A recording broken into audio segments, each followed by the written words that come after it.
കൂടുതൽ മെച്ചപ്പെടും എന്നുള്ളതാണ്. അമിതവണ്ണം ഒരു ശത്രുവായി നിൽക്കുന്ന ഒരാൾക്ക്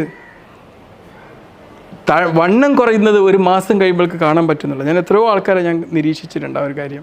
പ്രമേഹ രോഗികളൊക്കെയാണ്, ഒരുപാട് മരുന്ന് കഴിക്കത്തും കുറയാത്ത ആൾക്കാർക്ക് പോലും ഒരു മാസം ഷുഗർ നിർത്തിക്കഴിഞ്ഞാൽ അവരെ പ്രമേഹം രക്തത്തിൽ ഷുഗറിൻ്റെ അളവ് നോർമലിലേക്ക് വരുന്നത് കാണാൻ പറ്റുന്നില്ല. അതിനേക്കാൾ ഉപരി നമ്മുടെ പല്ലിന് നല്ല അടിപൊളിയായിട്ട് പല്ല് കേടാവുന്നത് അങ്ങോട്ട് കുറയും. പിന്നെ ഹൃദ്രോഗങ്ങൾ വരാനുള്ള സാധ്യത, പക്ഷാഘാതം വരാനുള്ള സാധ്യത, പ്രമേഹം വരാനുള്ള സാധ്യത, ഇതൊക്കെ റിസ്ക് ഒറ്റയടിക്ക് അങ്ങോട്ട് കുറയുന്നൊരു സാഹചര്യം ഉണ്ടാവുക. ഇനി തീരെ ഉറക്കമില്ലാത്ത ആൾക്കാരാണെങ്കിൽ ഇതൊരു മാസം നിർത്തുമ്പോഴേക്ക് നന്ന ശാന്തമായിട്ടുള്ള ഉറക്കം അവർക്ക് കിട്ടിയിട്ടുണ്ടാവും. പിന്നെ താരൻ കുറയാൻ അവർ സഹായിച്ചിട്ടുണ്ടാവും.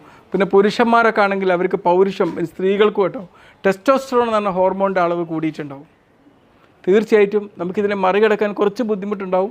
പക്ഷേ നമ്മൾ എഫോർട്ട് എടുത്തു കഴിഞ്ഞാൽ ഈ ഒരു ദൗത്യം നമുക്ക് പൂർത്തീകരിച്ചിട്ട്